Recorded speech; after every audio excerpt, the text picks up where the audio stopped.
127/2024 category പ്രകാരം 2025 June 30 നടക്കുന്ന HSST junior commerce പരീക്ഷയുടെ അപ്ഡേറ്റഡ് ആയിട്ടുള്ള സിലബസാണ് നമ്മൾ നോക്കുന്നത്.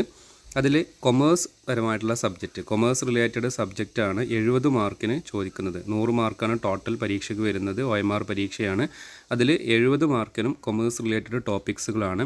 അതിൽ 10 മൊഡ്യൂളുകളാണ് കൊടുത്തിരിക്കുന്നത്. അതിൽ ഓരോ മൊഡ്യൂളിൽ നിന്നും 7 മാർക്കിനാണ് ചോദിക്കുന്നത്. അങ്ങനെ 10 × 7 70 മാർക്കിന് കൊമേഴ്സ് റിലേറ്റഡ് ടോപ്പിക്കുകളാണ്. ആ മൊഡ്യൂളുകൾ ഏതൊക്കെയെന്ന് നോക്കാം. അതിൽ ഫസ്റ്റ് മൊഡ്യൂൾ എന്ന് പറയുന്നത് research methodology and quantitative techniques ആണ്. അതിൽ 7 മാർക്കാണ് വരുന്നത്. അപ്പോൾ ആർക്കെങ്കിലും ഈ ഒരു PDF ആവശ്യമുണ്ട് എന്നുണ്ടെങ്കിൽ നിങ്ങൾ കമൻറ്റിലൊന്ന് നോക്കുക, അല്ലെങ്കിൽ ഞാൻ ഡിസ്ക്രിപ്ഷനിൽ ഇതിൻ്റെ ലിങ്ക് ഇടാം. അതിൽ നിങ്ങൾ കയറി കഴിഞ്ഞാൽ ഈ PDF നിങ്ങൾക്ക് അവൈലബിൾ ആണ്. അപ്പോൾ മൊഡ്യൂൾ 1 റിസർച്ച് മെത്തഡോളജിയും ക്വാണ്ടിറ്റേറ്റീവ് ടെക്നിക്സും ആണ് വരുന്നത്. ദെൻ അതിൽ മൊഡ്യൂൾ 2 എന്ന് പറയുന്നത് financial market and service and investment management, financial markets and service and investment management ആണ്. അതിൽ നിന്ന് 7 മാർക്കിനാണ് മൊഡ്യൂൾ 2 വരുന്നത്. കൂടുതൽ എക്സ്പ്ലനേഷനിലേക്ക് പോകുന്നില്ല. നിങ്ങൾ വേണമെങ്കിൽ ഇതിൻ്റെ സ്ക്രീൻഷോട്ട് എടുക്കാം. അല്ലാത്തവർ PDF ആവശ്യമുള്ളവർ കമൻറ്റിൽ പറയുക, അവർക്ക് അയച്ചു തരാം. അല്ലാത്തവർ ജസ്റ്റ് ലിങ്ക് ഇടാം, അല്ലെങ്കിൽ നിങ്ങൾ PSCയുടെ സൈറ്റിൽ കയറിയിട്ട് നിങ്ങൾക്ക് ഡൗൺലോഡ് ചെയ്യാവുന്നതാണ്. ഇനി മൊഡ്യൂൾ 3 എന്ന് പറയുന്നത് പോർട്ട്ഫോളിയോ മാനേജ്മെൻറ്റ് ആൻഡ് ഡെറിവേറ്റീവ്സ് ആണ്. 7 മാർക്കിന് പോർട്ട്ഫോളിയോ മാനേജ്മെൻറ്റ് ആൻഡ് ഡെറിവേറ്റീവ്സ് ആണ് മൊഡ്യൂൾ 3 വരുന്നത്. അതിൽ നിന്ന് 7 മാർക്കിനാണ് ചോദിക്കുന്നത്. Then module 4 income tax and goods and service tax ആണ് 7 മാർക്കിന്. ഇൻകം ടാക്സും GSTയും ആണ് മൊഡ്യൂൾ 4 ഉൾപ്പെടുത്തിയിരിക്കുന്നത്. അതിൽ 7 മാർക്കാണ് വരുന്നത്. Module 5 advanced cost and management accounting ആണ് 7 മാർക്കിന് ചോദിക്കുന്നത്. Module 5 advanced cost and management accounting. Module 6 corporate financial accounting and reporting ആണ് മൊഡ്യൂൾ 6 ഉൾപ്പെടുത്തിയിരിക്കുന്നത്. Corporate financial accounting and reporting, അത് 7 മാർക്കിനാണ് ചോദിക്കുന്നത്.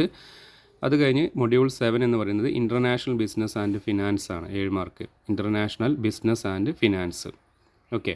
മൊഡ്യൂൾ 8 എന്ന് പറയുന്നത് മാനേജ്മെൻറ്റ് ആൻഡ് ഓർഗനൈസേഷണൽ ബിഹേവിയർ ആണ്. Management and organisational behaviour, OB എന്ന് നമ്മൾ പറയുന്ന, അല്ലെങ്കിൽ മാനേജ്മെൻറ്റ് എന്ന് പറയുന്ന സബ്ജക്റ്റാണ് മൊഡ്യൂൾ 8 കൊടുത്തിരിക്കുന്നത്. Module 9 corporate governance and business ethics ആണ് 7 മാർക്കിന്. Module 9 corporate governance and business ethics ആണ് ഉൾപ്പെടുത്തിയിരിക്കുന്നത്. മൊഡ്യൂൾ 10 എന്ന് പറയുന്നത് ഫിനാൻഷ്യൽ മാനേജ്മെൻറ്റ് ആണ്. അതിൽ 7 മാർക്കാണ്. മൊഡ്യൂൾ 10 ഫിനാൻഷ്യൽ മാനേജ്മെൻറ്റ് കേട്ടോ. പിന്നെ ഇത്രയുമാണ്, ഈ 10 മൊഡ്യൂളുകളാണ് കൊമേഴ്സിൻ്റെ സബ്ജക്റ്റായിട്ട് വരുന്നത്. ഇനി ടീച്ചിങ്ങിൽ നിന്ന് വരുന്ന അല്ലെങ്കിൽ പിന്നെ റിസർച്ച് ആപ്റ്റിറ്റ്യൂഡും ടീച്ചിങ് ആപ്റ്റിറ്റ്യൂഡും, അത് 10 മാർക്കാണ് വരിക. ടീച്ചിങ് ആപ്റ്റിറ്റ്യൂഡിൽ നിന്ന് 5 മാർക്കും റിസർച്ച് ആപ്റ്റിറ്റ്യൂഡിൽ നിന്ന് 5 മാർക്കാണ് വരുന്നത്. ഓക്കെ. അത് കൂടാതെ അപ്പോൾ 80 മാർക്കായി. അത് കഴിഞ്ഞ് general knowledge, current affair, renaissance, ഇങ്ങനെ 20 മാർക്കിനാണ് പിന്നീട് ചോദിക്കുന്നത് കേട്ടോ. ജനറൽ നോളജ്, കറൻറ്റ് അഫെയറും റിനൈസൻസും കൂടി കൂടിയിട്ട് 20 മാർക്കിനും. അങ്ങനെ നമുക്ക് ടോട്ടലായിട്ട് 100 മാർക്കിനാണ് OMR പരീക്ഷയായിട്ട് എക്സാം PSC നടത്തുന്നത്. ഇത് കൂടാതെ നമുക്ക് ഇതിൽ വിട്ടുപോയ എന്തെങ്കിലും ടോപ്പിക്സുകളൊക്കെ ഉണ്ടെങ്കിൽ നോക്കാവുന്നതാണ്. കാരണം ഇതിൽ അഡീഷണലായിട്ടൊരു ക്ലോസ് അവർ കൊടുക്കുന്നുണ്ട്, ഇതിൻ്റെ പുറത്തൊന്നും സിലബസിൽ നിന്ന് ചോദിക്കാം എന്നുള്ളത്. പക്ഷേ ഈ സിലബസ് കവർ ചെയ്യുക എന്നുള്ളതാണ് ആദ്യം ചെയ്യേണ്ട കാര്യം. ഇതിലുള്ള എല്ലാ ഭാഗങ്ങളും ടോപ്പിക്സുകളും കവർ ചെയ്താൽ തന്നെ നമുക്ക് നല്ലൊരു മാർക്ക് സ്കോർ ചെയ്യാൻ കഴിയും. ഇതിൻ്റെ PDF ആവശ്യമുള്ളവർ കമൻറ്റ് ചെയ്യുക. അവർക്ക് ഞാൻ വാട്സപ്പിലൂടെയോ അല്ലെങ്കിൽ മെയിലിലൂടെയോ ഇത് അയച്ചു തരാവുന്നതാണ്. അതല്ലെങ്കിൽ PSCയുടെ വെബ്സൈറ്റിൽ അവൈലബിൾ ആണ്. നിങ്ങൾക്ക് PSCയുടെ വെബ്സൈറ്റിൽ നിന്നും ഇത് ഡൗൺലോഡ് ചെയ്യാവുന്നതാണ്. Okay, thank you.